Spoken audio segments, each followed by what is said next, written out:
Bom dia, gente.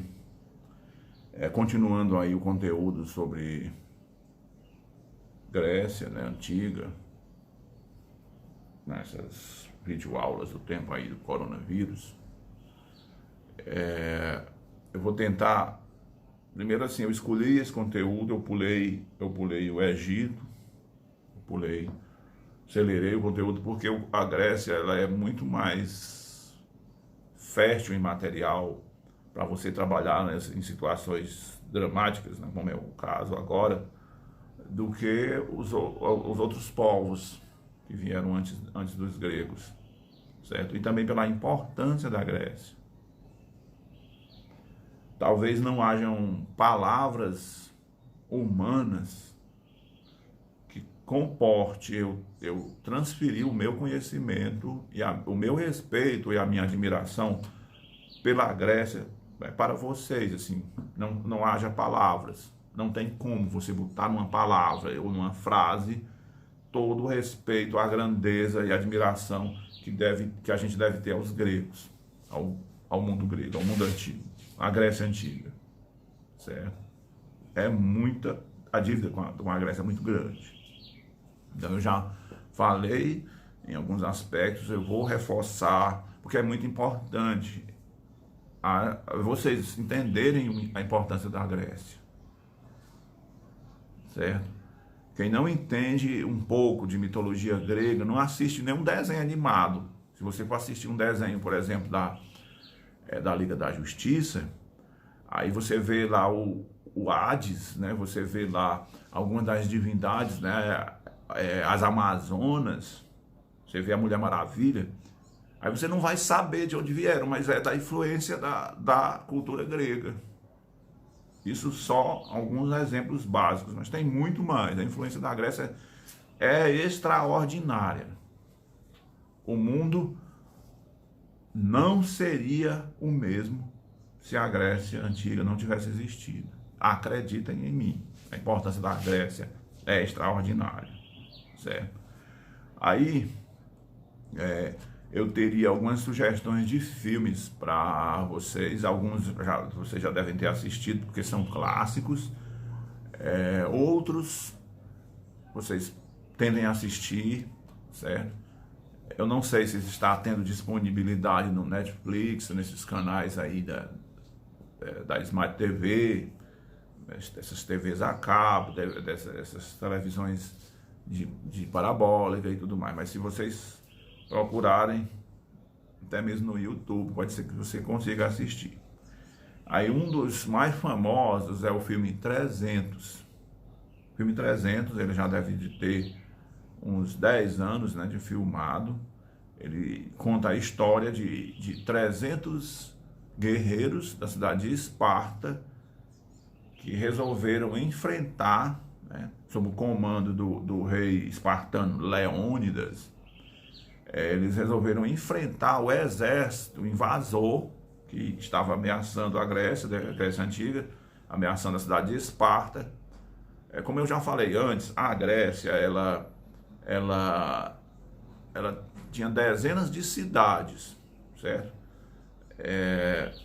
Atenas, Esparta, Corinto, Knossos, Tebas, enfim, eram dezenas de cidades. Troia, mas só que essas cidades elas não tinham um só rei, elas não se tornaram um país unificado. Entendam isso. Cada cidade grega era uma cidade-país ou uma cidade-estado, certo? É uma cidade que funcionava como um país.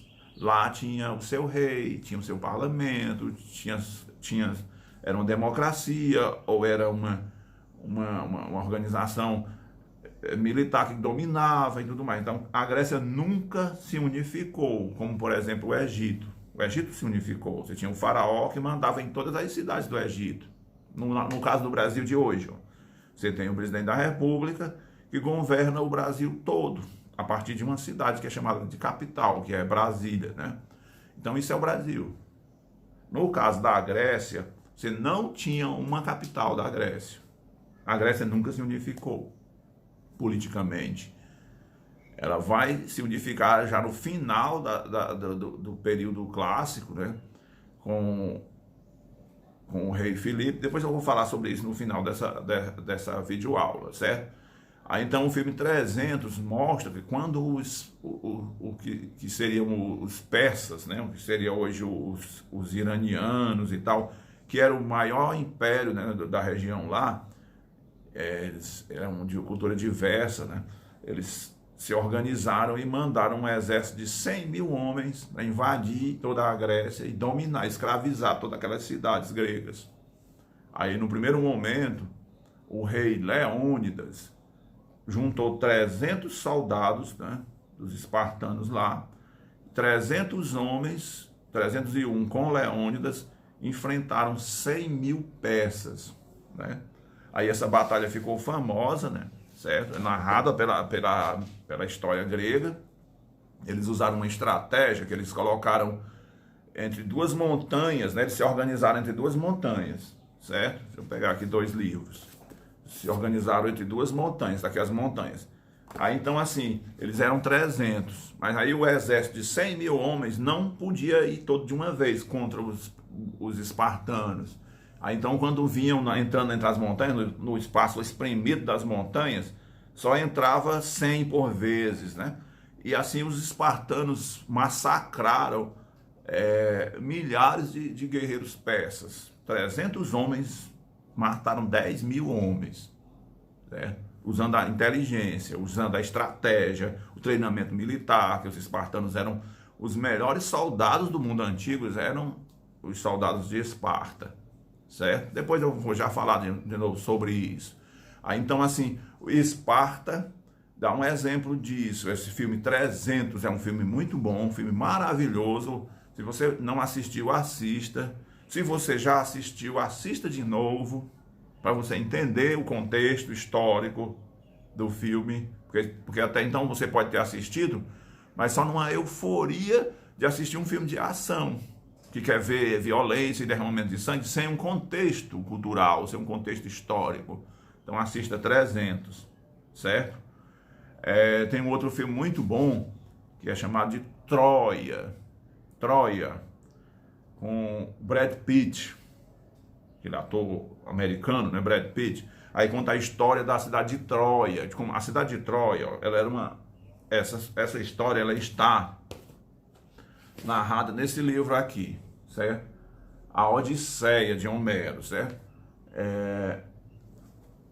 A Odisseia, que conta a história da Guerra de Troia. É uma guerra real, né, que existiu. Aí a cidade de Troia, ela tinha muros intransponíveis, muito altos, certo? Toda cidade antiga, as cidades mais famosas, elas eram muradas para não sofrer invasões. Senão você estava na sua cidade, um exército de 10 mil homens invadia, aí toda a população era morta ou era escravizada. Isso aconteceu muito. A Bíblia narra isso em vários momentos, né? Quando a cidade de Jericó teve os muros derrubados por Josué, e o exército dos hebreus invadiu Jericó e matou toda a população, né? E eles atribuem isso a Deus, né? Que não tem nada a ver, né? Então, a cidade de Troia tinha muros invencíveis, inexpugnáveis, intransponíveis, certo? E dentro dessa cidade de Troia, aí tinha o rei, né, da cidade de Troia. Ele tinha 2 filhos, né? Um desses filhos era o Paris, né? O Paris se apaixonou por uma princesa da cidade de Esparta. E ele foi lá e roubou a princesa. A princesa de Esparta, ela era esposa do rei da Esparta, certo? Aí o que aconteceu é que a cidade de Esparta se uniu às suas outras cidades amigas e resolveram se vingar da traição do Paris, né, que sequestrou a princesa Helena de Troia. A Helena, daí o helenismo, a cidade dos helenos, que é uma referência a toda a Grécia Antiga. Então, essa princesa Helena, né, tem até uma música do Zé Ramalho, que você encontra no YouTube, é muito boa, né? E conta isso, né? Conta a história que um cavalo de pau terminava uma guerra de 10 anos. A Helena, ela seduziu Paris, ela era muito linda, ela seduzia, os homens se apaixonavam loucamente por ela. Quando o príncipe Paris viu Helena, ele enlouqueceu por ela e os dois se amaram. E eles fugiram para a cidade de Troia, certo? E aí os gregos, liderados pelo rei traído, né, o rei corneado por Helena, né, eu não lembro o nome dele agora, desculpa, falha da memória do velho aqui. Eles cercaram a cidade, né, de Troia por anos e anos desse cerco, para forçar a cidade à rendição, para tentar vencer a cidade. Não tinha jeito, a cidade era muito bem murada. Aí na história lá conta que os gregos fizeram um cavalo de madeira, porque os troianos adoravam um deus que tinha um cavalo como símbolo, o deus montado no cavalo e tal, né? Aí os gregos deram um presente para os troianos, um cavalo de madeira gigante. Os troianos gostaram, né? Acharam que os gregos estavam pedindo paz, que tinham ido embora, pegaram o cavalo e botaram dentro da cidade, né? Daí o termo presente de grego, né? Aí dentro desse cavalo tinham 2 ou 3 guerreiros que saíram lá de noite, depois das comemorações dos troianos. Eles abriram o portão da cidade e o exército de 10 mil, 20 mil gregos invadiu a cidade de Troia e matou todo mundo. Matou a cidade toda, cara. Certo? Aí um dos homens que lutavam nessa guerra era o Aquiles, que é narrado nesse filme, né? Cujo personagem é esse ator que eu já mencionei, né? O Aquiles tinha uma lenda sobre ele na mitologia grega. O Aquiles ele era invencível. Ele era uma espécie de Superman. Nenhuma arma poderia ferir o Aquiles. Nenhuma arma. Ele era filho de um homem com uma deusa, a deusa dos rios, né? E assim, quando essa deusa teve uma relação sexual com esse rapaz, um jovem muito bonito que foi tomar banho no rio, então essa deusa se apaixonou por esse rapaz e os dois fizeram amor e tal. E ela ficou grávida desse rapaz. E ela deu à luz o Aquiles. O Aquiles era uma criança normal, né? E a mãe, querendo proteger aquela criança, ele não poderia crescer na água. Ela era uma espécie de sereia, né? Uma mulher dos rios, uma entidade dos rios. Aí ela pegou e levou a criança num mergulho para o Tártaro, para o rio do submundo, o rio que circula o planeta Terra, o rio que está próximo ao Tártaro, o rio Létis, certo? E ela banhou a criança no rio Létis e deixou essa criança imortal, invulnerável. Nenhuma espada, nenhuma lança, nenhuma seta, nenhuma faca, nenhuma pedra, nada poderia ferir o Aquiles, a não ser do calcanhar. Porque quando ela pegou a criança, ela apertou no calcanhar de Aquiles, no pé, né? Do Aquiles. Aqui faz de conta que é o pé, né? Ela pegou aqui. Então, nesta parte aqui, o Aquiles, onde a mão da mãe segurou, não teve a pele transformada numa pele invulnerável pelas águas mágicas do rio do Tártaro, do rio do submundo. Aí ela pegou a criança e jogou numa aldeia, né? E essa criança, o Aquiles, se tornou o maior guerreiro da Grécia Antiga. Aí então, o amante de Helena, de cima da sacada da cidade de Troia, né? Ele atirou uma flecha e acertou no calcanhar de Aquiles. Daí o termo, o calcanhar de Aquiles. Quer dizer, eu sou invencível, menos no calcanhar. Aquela pessoa é muito valente, menos no calcanhar, certo? Aí, mais uma história alegórica da cultura grega que se faz presente no nosso imaginário, no nosso senso comum, na nossa cultura ocidental. O mundo ocidental inteiro é um desdobramento da Grécia Antiga e da Roma Antiga. Eu já falei isso no outro vídeo, só reforçando, certo? Aí, então, tem um outro filme muito bom que retrata a mitologia grega, que é Fúria de Titãs. Você tem dois, aliás, tem três, né? Tem um Fúria de Titãs antigo, que tem 30 anos que foi filmado ou mais, que também é muito bom. Você tem um Fúria de Titãs que é uma regravação recente, e você tem um Fúria de Titãs parte 2. Se vocês puderem assistir também é muito bom. E tem um filme também muito bom, tem várias versões, você não pode nem enumerar o número, né? Que é o Hércules. Hércules. Tem uma gravação recente muito boa daquele ator fortão, eu não sei o nome dele, assim, é de cabelo cortado, bem rente, né? Ele faz o Hércules. Quem era o Hércules, né? O Hércules era o filho de Zeus com uma rainha humana, com uma mulher humana. Ele era metade ser humano, metade divindade, meio homem, meio Deus, né? Ele tinha poderes de um Deus, né? Mas ele era mortal, como um homem comum. Isso é o Hércules, certo? Aí é famoso, né, os 12 trabalhos de Hércules, quando um rei, esqueci o nome agora, desculpa, obriga o Hércules a executar 12 trabalhos que são impossíveis de serem executados por um ser humano. E o Hércules consegue executar esses trabalhos. Então esses filmes são maravilhosos. Repetindo quais são, né? Troia, aliás, 300, Troia, Fúria de Titãs e Hércules.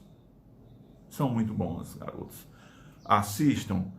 Você tem um entretenimento e, ao mesmo tempo, você tem um processo de absorção de conhecimento para você. Você está absorvendo conhecimento. Certo? Você está absorvendo muito conhecimento. Você quer absorver conhecimento? Assista esses filmes. Contextualize. Você já viu? Veja de novo. Tá? Porque antes você não estava discutindo a civilização grega, como nós estamos discutindo agora, certo? Aí vamos continuando aí, a Grécia Antiga é um assunto bastante discutido nos principais vestibulares. Entender essa matéria é essencial para o sucesso na área de ciências humanas na prova do Enem. É importante que você compreenda todo esse período e faça os exercícios, certo? Aí então, estou lendo aqui um roteiro que eu elaborei. Vou postar para vocês também esse roteiro. Você tem a política na Grécia Antiga, como é que eles se organizavam politicamente, né? A sociedade grega, a economia, né? A religião grega, a religião politeísta, né? E a democracia grega. O melhor exemplo é a democracia de Atenas. E a mitologia grega, tudo isso aí, certo? Aí os deuses gregos, vamos falar aqui da religião grega, né? Os deuses gregos, a Grécia ela era politeísta, certo? O que quer dizer politeísta? Poli quer dizer vários, e teo, Deus. Vários deuses, então os gregos tinham crença em vários deuses. Os deuses da Grécia, eles eram humanos, quase como nós. Eles pecavam, eles às vezes agiam por egoísmo, às vezes agiam por raiva, e às vezes, por exemplo, alguns deuses tinham esposa, né, deusas, e eles traíam as esposas e vice-versa. Zeus saía do céu e fazia sexo com uma jovem, né, e por aí vai. Os deuses gregos eram como se fosse a Liga da Justiça, certo? Eram super-humanos que agiam entre as pessoas, eles acreditavam nisso, era a maneira que eles acreditavam, tá bom? Aí então, o exemplo, né? Os principais deuses da mitologia tem o Zeus, que é o rei dos deuses, certo? A deusa Hera, que é sua esposa, o Poseidon, né? É o deus dos mares, é parecido com o Aquaman, né? Um deus que mora nos mares, controlava os oceanos, os animais marinhos e tudo mais. O Hades lembra muito o diabo. Ele morava no centro da terra, no calor dos vulcões do centro da terra, certo? O Apolo, que é o deus da sabedoria, o deus da beleza também. Ártemis, Afrodite é a deusa da beleza, a deusa do amor, a deusa da paixão, a deusa do sexo, todas essas coisas ligadas aos envolvimentos afetivos humanos. Era a deusa Afrodite, ou no caso o nome romano dela, né? A deusa Vênus. A deusa Vênus, a deusa do sexo, a deusa da paixão, a deusa das paixões avassaladoras, a deusa do amor carnal. Certo? Daí o nome camisa de Vênus para o preservativo, porque Vênus era uma deusa ligada às relações sexuais. Eles não tinham essa coisa que o cristão tem, né? Da defesa da castidade, da defesa da monogamia. Então os deuses gregos, assim como os próprios gregos, eles eram promíscuos, certo? Aí continuando, né, tem o Hefesto e a deusa Atena. A cidade de Atenas tinha uma deusa dedicada a essa cidade que se chamava Atena, no singular, certo? Aí as características da cultura grega, tem as realizações heróicas, né? Tem vários heróis da mitologia grega, o próprio Ulisses, né?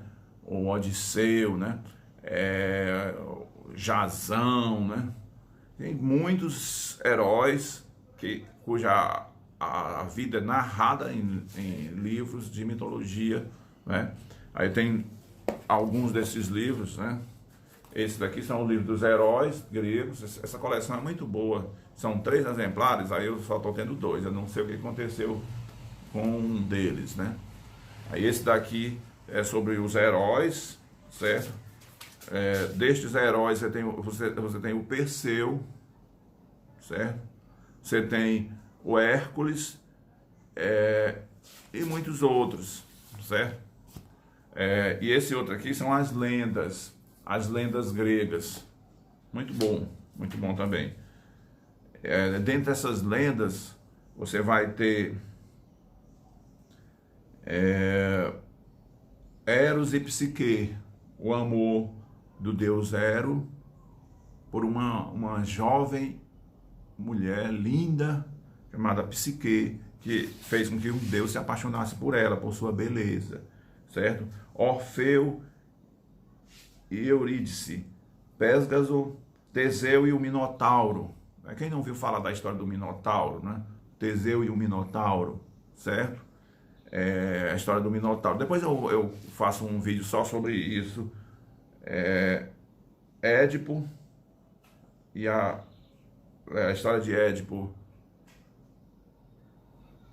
e a sua paixão terrível, né? Narrado numa peça de teatro, né? O rei Midas e por aí vai.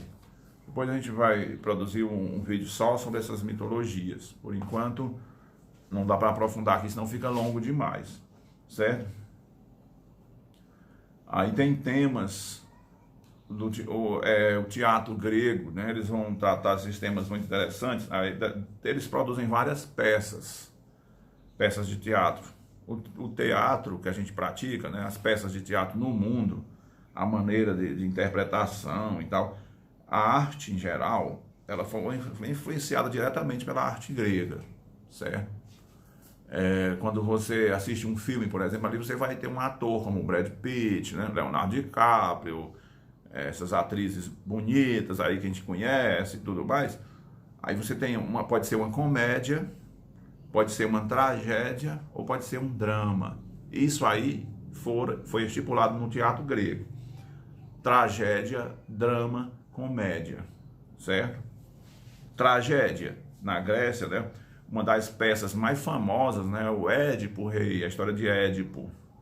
O Édipo é um homem que se apaixona por uma mulher chamada Jocasta. E é muito trágica a história dos dois, porque o Édipo, ele a família dele, o pai do Édipo, né? É rei de uma pequena cidade, e ele teve um sonho de que o filho que nasceu, que é o Édipo, quando se tornar rapaz, vai matar o pai, que é o rei, né? Aí o que acontece? O pai com a mãe combinam, vamos fazer o seguinte, vamos nos desfazer dessa criança num lugar muito longe. Eles pegam e o filho é dado para uma família de pescadores do outro lado do continente, muito distante, certo? Eles não têm coragem de matar o menino, para que o menino não venha matar o pai no futuro, certo? Aí o Édipo, quando faz 16 anos, né, 17 anos, ele se torna um rapaz muito alto, muito forte, muito bonito e tal, e ele pega e decide que não quer morar naquela casa com os pais adotivos e tal, que são pais muito pobres, e ele quer buscar uma oportunidade na vida. E ele sai andando pelas aldeias, né, procurando emprego, procurando uma vida e tal. E ele chega numa cidade, né, e ele se apaixona por uma mulher chamada Jocasta, né? A Jocasta, uma mulher mais velha, né, ele tinha 16 anos, ela tinha uns 30 e poucos, né? Então, ele fica apaixonado pelaquela mulher mais velha, pelaquela coroa, como os jovens gostam de chamar, né? Embora seja um termo anacrônico hoje em dia, né? Então, quando ele se apaixona por ela, ele tem uma disputa com o marido de Jocasta, que é o rei da cidade, e ele mata o rei da cidade, certo? Ele mata o rei. Depois ele descobre, ele se casa com a Jocasta, eles têm uma vida em comum, e ele descobre depois que Jocasta é sua mãe, e que o rei que ele matou era o seu pai. Daí a Jocasta enlouquece por ter se unido maritalmente com o próprio filho, né? E o Édipo fura os olhos. Enlouquece também, fura os próprios olhos, né? E foge e vai vagar pela Grécia como um indigente, como um mendigo, cego, esmolando pelas ruas das cidades gregas. Então essa é uma peça de teatro, né? Conhecida como Édipo Rei, certo? Édipo Rei. Aí o período assim, período arcaico da história, né? A história grega a gente chama de período arcaico, e depois da Grécia, período da Grécia clássica, certo? Período arcaico. Aí você tem a formação das cidades, como é que as cidades vão surgir, certo? O surgimento das cidades e estados, que eu já expliquei no início, o que é uma cidade-estado, né? E nessas cidades e estados, todas elas tinham uma praça no centro, onde o destino dessas cidades era decidido, né? Essa praça é chamada de ágora. Ágora quer dizer praça. Onde, em Atenas, na cidade de Atenas, a cidade era governada através do voto. Tudo na cidade era votado pelos cidadãos de Atenas. Aí cidadão eram os ricos, né, de Atenas, certo? Pobre, né, tal, não tinha vez. O escravo, o estrangeiro não tinha vez. Mas a democracia ateniense será o espelho para todas as democracias do mundo. O mundo inteiro vai copiar o sistema ateniense, conhecido por democracia. E depois esse sistema vai passar para Roma e vai receber o nome de república, certo? Que é você ter um governo com base no voto, no consenso da maioria para governar as sociedades, e não um ditador, e não um rei que é divino, que recebe o poder de Deus ou da religião e tal, né? Não, a democracia, as pessoas se sentam em torno de um círculo, certo? Na cidade de Atenas, e elas vão votar as decisões importantes da cidade, certo? Até o julgamento de criminosos. O cara matou alguém, vai preso na cidade de Atenas, e lá ele é julgado. Tem um advogado de acusação, um advogado de defesa. Se a população vai votar se ele é culpado ou se ele é inocente. Se ele for inocentado, tranquilo. Se ele for culpado, ele é executado, é enforcado, é degolado a cabeça e tudo mais. Então, isso é um processo democrático, isso é a democracia ateniense, certo? O processo de escolha através do voto das populações. Aí você tem um caso muito famoso, né, do filósofo Sócrates, um dos maiores pensadores de sua sociedade, um gênio, né, do conhecimento humano, e ele ensinava a sociedade a questionar o poder dos reis, questionar a mitologia, questionar a existência desses deuses aí da mitologia, de Zeus, de Hércules. Ele diz, isso aí é uma bobagem, não existe isso aí não, tal. O Sócrates ensinava o questionamento, né? Ele questionava, e daí ele foi preso pelas autoridades por corromper os jovens, porque ele ensinava os jovens a questionar, a duvidar da religião, a duvidar da mitologia, certo? E ele preso, ele foi colocado na praça, na Ágora, na praça de Atenas, e ele foi julgado para ser culpado por corromper a juventude ou ser considerado inocente, né? Aí ele foi condenado à morte, foi considerado culpado, e depois disso foi obrigado a tomar um cálice de veneno chamado cicuta, e morreu envenenado por opção, né? Ele achou melhor morrer do que fugir, por exemplo, que foi dada a ele a opção de fugir. Pai, se você quiser, as pessoas que o condenaram, que governavam Atenas, disseram, rapaz, fuja, a gente deixa a cela aberta, você foge.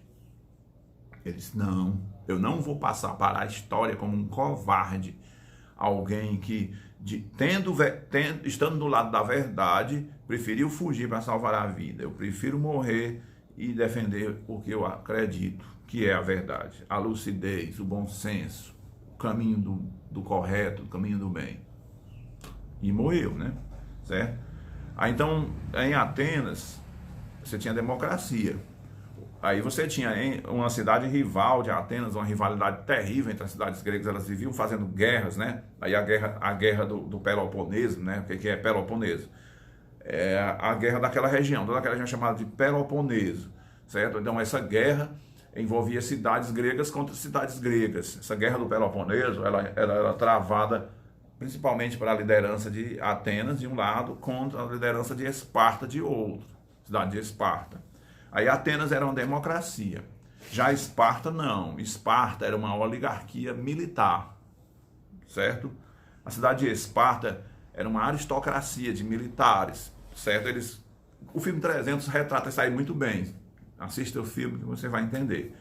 Eles faziam uma seleção dos melhores guerreiros, né? Desde do nascimento, quando a criança nascia, se tivesse qualquer defeito físico, ela era descartada na montanha e jogavam para morrer, né? Matavam os bebês que tivessem qualquer defeito, né? Magro demais, né? Algum defeito físico. Ele era descartado. Então eles selecionavam só os melhores. A partir de 5 anos de idade, o cara ia servir o exército. Com 5 anos, 5 anos, 1, 2, 3, 4, 5 anos, você era sequestrado da sua família, né, para morar num quartel, nos arredores da cidade de Esparta, né? E lá você ia aprender a ser homem, numa metáfora grosseira, né? Você ia ter uma vida de soldado, você tinha que aprender a caçar o seu alimento, né? A partir de 8 anos, maiorzinho, né? As crianças, não era dada comida às crianças, não. Se vire, você dava uma faca, vá para a mata, mate um animal selvagem, asse e coma. Se você não conseguir fazer isso, você ia morrer de fome, certo? Ensinavam a criança a viver uma vida de soldado, né? Ensinavam a matar, eles pegavam escravos, né? Os periecos, os metecos e tal, as pessoas humildes, né? Subjugadas da cidade, pegavam assim, o dever dos alunos de hoje será, essa equipe aqui vai matar esse homem, meninos de 10 anos, cada um com armas, né, escudo e espada, vocês vão matar esse homem. Dava uma arma pro cara, um perieco, né, um escravo, uma espada e um escudo. Então muitas crianças morriam na aula, porque não conseguiam matar aquele escravo. O escravo se defendia e matava. Com os 18 anos, né, nessa luta toda, ele se tornava um guerreiro excepcional. Melhores soldados do mundo antigo são os espartanos, por essa vida austera, né? Eles não davam comida a eles, era treinamento todo dia, exercício, corrida, natação, andar em cavalo, lutar, né? Luta de boxe, todo tipo de prática esportiva conhecida, os espartanos faziam suas crianças praticarem para se tornarem guerreiros, militares excepcionais, certo?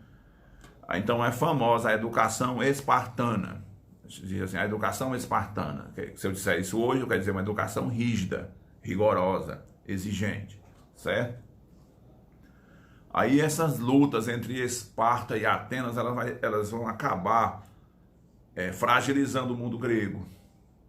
A história de 300 conta um momento em que os gregos se uniram, logo depois do massacre dos 300 homens e do rei Leônidas, os espartanos, os 300 espartanos foram mortos, né? Aí o resto da Grécia abriu os olhos, ela viu que tinha que se defender, se uniu e venceu. A Grécia venceu, apesar de ser numericamente inferior, né? Ela venceu o exército do rei Xerxes, o exército dos persas, né? A Grécia sobreviveu como uma nação, como nações livres, como cidades-estados livres. Ela pôde preservar a sua cultura, a democracia, o alfabeto grego, a religião grega, e ela pôde influenciar Roma um século depois, certo? Um século e meio depois. Aí então, no período clássico, né, Atenas assumiu a liderança com a Confederação de Delos. Atenas vai assumir a liderança. Essa Confederação de Delos é outra cidade, né? A organização construída por diferentes cidades e estados. Aí ele vai aflorar o teatro, a filosofia, a escultura, a arquitetura e outras formas de arte desenvolvidas em toda a cidade, em toda a Grécia Antiga.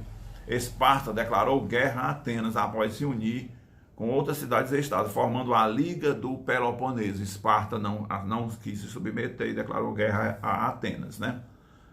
Então isso é chamado de Liga do Peloponeso. Então Atenas liderava o quê? A Confederação de Delos, e Esparta liderava a Liga do Peloponeso, e as duas cidades entraram em guerra. E as outras também. Do lado de Esparta tinha muitas cidades, dezenas de cidades, e do lado de Atenas dezenas de cidades gregas. E todos eles entraram nessa guerra louca, uma guerra suicida, né? Porque a Grécia, tendo cercada por inimigos, os persas, os egípcios, né? Os próprios macedônicos, que a gente vai ver depois, eles, ao invés de se unirem, de eleger um rei comum, eles lutaram entre si, se enfraqueceram, e depois eles serão conquistados facilmente, né? Pela Macedônia, uma cidade grega frágil, pequena, bem inferior à Grécia e bem inferior à Esparta, mas Esparta, os soldados espartanos morreram nas batalhas, os soldados atenienses morreram nas batalhas e ficaram sem exército. Aí a Macedônia vai dominar através de Filipe II da Macedônia. Filipe II invade as cidades, a cidade de Atenas e a cidade de Esparta, e domina toda a Grécia, numa tentativa de transformar a Grécia num país só, certo? Unificar a Grécia. E o rei Filipe II morre, e em seu lugar assume Alexandre Magno, ou Alexandre o Grande. Guardem esse nome, ele é muito importante para a história do mundo ocidental, né? Alexandre o Grande, ele se tornou o maior general do mundo antigo, né? Usando inteligência, tática de guerra, usando propaganda política, usando estratégia política. Então ele convence a população da Grécia de que ele é um semideus, que ele não é filho de seu pai Felipe, que ele é filho de Zeus com sua mãe, né?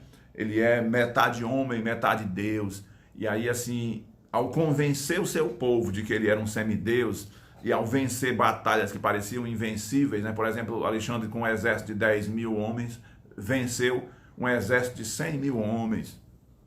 Como é que é possível? Tendo as mesmas armas, como 10 mil vencem 100 mil? A estratégia, a inteligência, como os espartanos fizeram, os 300 de Esparta fizeram o exército do rei Xerxes entrar entre duas montanhas e se afunilar. Aí os 300 venceram milhares, né? O Alexandre fez isso em muitas batalhas, né?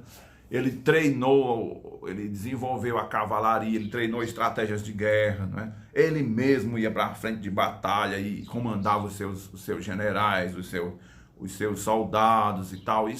Tudo isso aí fez com que o Alexandre fosse um extraordinário combatente, e ganhasse quase todos os conflitos que ele se envolveu, e sem nenhuma derrota, né? Quando ele via que não tinha como ganhar, ele fugia e tal, e vencia por outros meios. Então, e também por ele ter sido educado por Aristóteles, né? Ele era um filósofo, ele era um estudioso, ele era um curioso, então ele formou centros que seriam de pesquisa para nós hoje, né? Academias, né? Formou cidades, aí é o nome da cidade de Alexandria, no Egito, né? Em homenagem a Alexandre. Ele fundou centenas de cidades.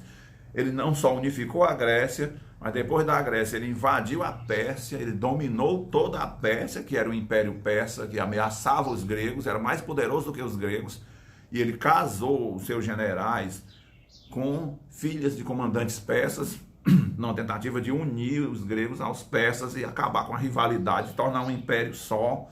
Depois ele invadiu a Índia, certo? A Índia era gigantesca, era exótica, tinha muitas cidades-estados também, ele invadiu lá, dominou por lá, até que o seu exército, ele quis levar o seu exército até o fim do mundo. Onde é que o mundo acaba? Se nós andássemos em linha reta, onde é que o mundo termina? Aí o Alexandre queria chegar no fim do mundo, ele queria dominar a China, né? Só que o seu exército não quis mais, cansados de batalha e tudo mais, eles voltaram, né? O Alexandre foi obrigado a recuar. Pouco tempo depois, aos 32 anos de idade, o maior general do mundo antigo morreu. Aí a morte dele não tem uma explicação razoável, a morte dele é atribuída à malária, a sarampo, a uma febre muito forte que deu, né? O general Alexandre, o rei Alexandre da Macedônia, da Grécia Antiga, morre no auge das suas conquistas. E assim, quando ele morre, os seus generais, ele não tinha filhos, né? Ele era bissexual, ele se relacionava com homens e mulheres e tudo mais, é uma das características do mundo grego, uma certa licenciosidade, né? Uma tolerância a costumes que para nós hoje são considerados de forma preconceituosa, né? São condenados, são censurados. Os gregos não tinham isso, né? Então o Alexandre morre sem deixar um filho que assumisse o seu lugar, certo? E aí depois da morte dele, os generais entram em guerra entre si e dividem o mundo, né? Um general vai assumir a Grécia, um general vai assumir o Egito, um general vai assumir partes lá da Pérsia e tal. Aí isso vai gerar guerras e o império vai desmoronar. Na prática, o império de Alexandre desmorona, certo? E o mundo grego é conquistado por uma cidade-estado que vinha de fora, que é Roma. Roma vai invadir a Grécia, vai dominar a Grécia militarmente, mas ela vai se deixar dominar pela Grécia culturalmente, ou seja, militarmente Roma venceu a Grécia, mas soube enxergar a importância da cultura grega, a importância da matemática, a importância da medicina, a importância da história, da mitologia, a importância do alfabeto grego, toda aquela cultura grega, Roma se apropria, não é? Traz para Roma e difunde pelo mundo antigo, não é? Conquista outros povos, conquista o Egito, conquista a Palestina, que é onde Jesus vai nascer, conquista a Europa, partes da Europa, conquista todo o Oriente Médio, conquista partes da África. Roma conquista tudo isso aí, difundindo o alfabeto grego, difundindo a língua greco-romana, né? A língua que a gente chama de latim, né? Uma mistura da língua grega com a língua romana, né? O termo é latim, certo? Difundindo a matemática dos gregos e dos egípcios, difundindo esses costumes gregos, a história, a filosofia, a ciência, a matemática, os Jogos Olímpicos, o militarismo de Esparta e Atenas se torna um militarismo romano. Enfim, Roma espalha a Grécia para o mundo. Roma funda a Europa, Roma funda o mundo ocidental, Roma propaga tudo isso e funda o Ocidente. E hoje nós falamos numa língua que é diretamente produzida pelo mundo grego e pelo mundo romano. A língua portuguesa, assim como a língua espanhola, a língua italiana, a língua francesa, certo? E algumas expressões do inglês, do russo, devem muito à língua grega e muito à língua latina, certo? E ao alfabeto grego. Sabe essas letras que qualquer livro que a gente conhece, né? Que tem o A, B, C, D, E, F, G, H, I, J, do jeito que a gente chama, né, as vogais, certo? Isso aí foi desenvolvido no mundo antigo pelos fenícios, mas foi aperfeiçoado pelos gregos e foi difundido no mundo todo pelos romanos, certo? Aí a religião nossa, né? Ela é uma mistura da religião do Egito, da religião da Grécia, das mitologias da Grécia, né? Das relações de Deus, de deuses com mulheres mortais e tudo mais, de semideuses, meio homem, meio Deus, né? Da ressurreição que tem no Egito e tudo mais. Todo esse caldo cultural aí do Império Romano gerou o cristianismo, que é a nossa religião. Gerou o mundo ocidental, como a gente o concebe. Gerou a ciência moderna, como a gente a concebe. Gerou a matemática moderna, gerou a história moderna, a sociologia, a geografia, gerou as Olimpíadas, gerou os esportes. Então, mesmo povos já no pós-Império Romano, né?